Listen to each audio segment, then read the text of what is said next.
Comme annoncé, le président de l'Assemblée nationale vient d'atterrir à Beni, dans la province du Nord Kivu via l'aéroport de Mavivi. Aimé Boji Sangara lance sa tournée d'écoute des populations du Grand Nord. Il apporte un message de paix, de solidarité et d'unité pour vaincre l'insécurité. Au pied de l'avion, Aimé Boji a été accueilli par le gouverneur militaire Évariste Somo Kaloulé et plusieurs élus nationaux et provinciaux, ainsi que la Comme vous le savez très bien, je viens à peine d'être élu à la tête de l'Assemblée nationale de notre pays. C'était le 13 novembre et ce sont donc mes premières vacances parlementaires. Et pour ces vacances parlementaires, j'ai choisi de venir passer quelques temps ici avec mes compatriotes du Nord Kivu. Je suis ici à Beni dans le Grand Nord et comme vous le savez, c'est une province qui souffre des affres de la guerre, de l'insécurité depuis plusieurs années. Mais aujourd'hui, Beni, c'est le carrefour où se retrouvent tous les déplacés internes de la province du Nord Kivu et même du Sud Kivu. Donc je suis venu pour compatir avec mes frères et sœurs de cette partie de la République qui se trouve ici, pour écouter, parce que je suis parlementaire, mon travail c'est d'écouter, et enfin pour apporter un message d'espoir par rapport aux initiatives en cours et prises par son Excellence, Monsieur le Président de la République, Félix Antoine Tshisekedi, chef de l'État, qui ne cesse de fournir des efforts pour la pacification de toute la République du Congo. Arrivé à l'aéroport de Mavivi, le speaker de la Chambre basse du Parlement a été accueilli par le gouverneur militaire de la province, le général-major Somo Kaloulé Évariste, entouré des autorités politico-administratives, des élus nationaux et provinciaux, ainsi que des représentants de la société civile. Le cortège officiel s'est ensuite dirigé vers le gouvernorat de la province, où il a présidé le conseil de sécurité provincial avant de rejoindre le rond-point Nyamouissi, où une foule nombreuse s'est mobilisée pour lui réserver un accueil chaleureux. Dans son adresse à la population, Aimé Boji a d'abord transmis les salutations et les messages de solidarité du président de la République, son Excellence Antoine Félix Tshisekedi Tshilombo, réaffirmant les efforts engagés par ce dernier pour le retour de la paix dans les zones affectées par les violences. Ile masafari alikuwa anaenda mu avion. Kila kupanda mu avion tulitokea Kinshasa tunafika. Riski iko kabambi, tunaweza angukia munjia. Lakini hakuchoka na hayachoka. Alitembea dunia nzima kutafuta amani. Na leo pole pole tunaanza kuona matunda na tutaiona. Mimi nina imani. Ya pili, muko munafata, muko munasikia kama kuko processus ya Washington na kuko processus ya Doha. Ni maongezi, ni kazi yenye kutumikiwa kwa hizo ngazi mbili, yenye sisi tuna imani kama itatuletea amani hapa kwetu.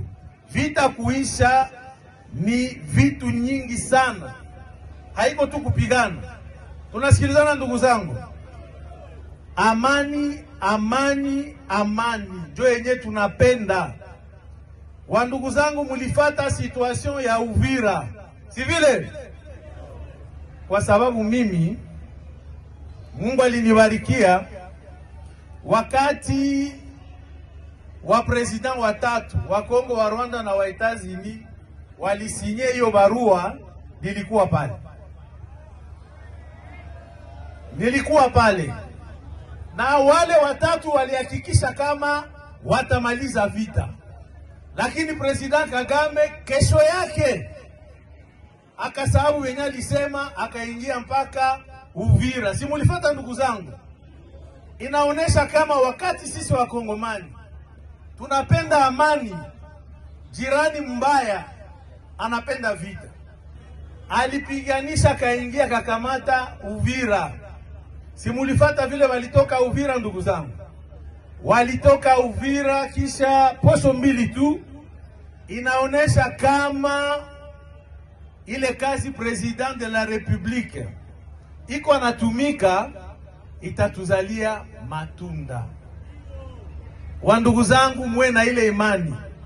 Siwezi kusimama mbele yenu niwaangalie mu macho niwaambie wenye misi namo confiance. President atatuletea amani. Itakamata wakati lakini itafika. Kwa sababu kubomola hii nyumba hapa ni kwepesi, lakini kuijenge na kamata wakati. Ya muhimu ni tupate amani na tupate ce que moi j'appelle la paix définitive. Wananifuata ndugu zangu? Paix définitive ni kusema tukishapata amani Ituru tusisikiake tena mulio ya masasi. Tuanze sasa kujenga, sawa vile watoto hapa Grand Nord wanajua kujenga.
Après ce meeting populaire, le président de l'Assemblée nationale avait prévu une série de rencontres avec les représentants des différentes couches afin de mieux cerner les attentes de la population et y apporter des réponses appropriées. Cette tournée dans les Grands Nord s'inscrit dans la volonté des institutions de rester à l'écoute des citoyens, de renforcer la cohésion nationale et de soutenir les populations du Nord Kivu face aux défis sécuritaires. Au-delà du message axé sur la paix, le réconfort, la compassion et l'espoir, il a également insisté sur la nécessité de renforcer la cohésion communautaire entre les différentes communautés du Nord Kivu, considérées comme le socle d'une cohésion nationale solide et la meilleure réponse collective pour vaincre l'ennemi et restaurer durablement la stabilité. Il a par ailleurs souligné le rôle de l'Assemblée nationale, notamment à travers la diplomatie parlementaire pour soutenir l'action du chef de l'État et le gouvernement en faveur de la stabilité dans l'est du pays. Ya kwanza ni ADF na civile, kisha kunakuwa na M23. Wale wadui wawili kabla hatuyawafukuza hatutapata amani hapa. Tunasikilizana. President de la Republique iko napiganisha sana tumalize vita hapa kwetu. Kabla hatuyapata amani hata pumuzika. Njo mafikiri ya baba wa taifa ile na njo signification ya ile akora ya Washington na ya Doha. Tunasikilizana. Njo habari nilileta. Tusimame imara na tuwe na matumaini, tusivunjike mioyo, kwa sababu tuko tunatumika kwa kuleta amani. La sécurité et la paix sont les priorités. Le président de la République, son Excellence Félix-Antoine Tshisekedi Tshilombo, est conscient des enjeux et des efforts diplomatiques qui commencent à apporter leurs fruits. Aujourd'hui, nous avons besoin de la paix, rien que la paix, et une paix définitive. La RDC retrouve Uvira grâce à cette diplomatie active. Deux processus sont en cours, Washington et Doha, pour nous ramener une paix définitive. Merci beaucoup.